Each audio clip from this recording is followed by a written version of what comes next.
Is Zoom constantly reconnecting during your meetings? Yeah. 1 second you're talking, the next it drops and says reconnecting. Don't worry, in this guide I'll show you step by step how to fix Zoom keeps reconnecting issues in 2026. Most reconnecting issues happen because of unstable internet. Run a speed test and make sure you have a stable connection.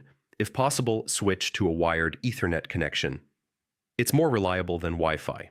Close any apps or browser tabs that are using a lot of bandwidth, like streaming videos, downloads, or cloud backups. This frees up your network for Zoom and reduces reconnecting. Completely close Zoom, make sure it's not running in the background, then reopen and rejoin your meeting. Sometimes that simple step fixes reconnecting problems. Outdated Zoom versions can cause network instability. Check for updates and install the latest version, so it often resolves reconnecting errors. Sometimes the network just needs a refresh. Restart your router or modem, wait a few seconds, and reconnect to Zoom. If you're using a VPN or proxy, it may interfere with Zoom's connection. Try temporarily disabling it and see if Zoom stops reconnecting. If reconnecting persists, try joining Zoom from another device or network.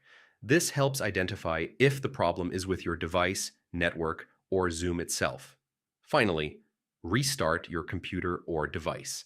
This refreshes network connections and often stops Zoom from reconnecting repeatedly. And that's it. Following these steps usually fixes Zoom reconnecting issues. Try them in order, and your next meeting should stay connected without interruptions, without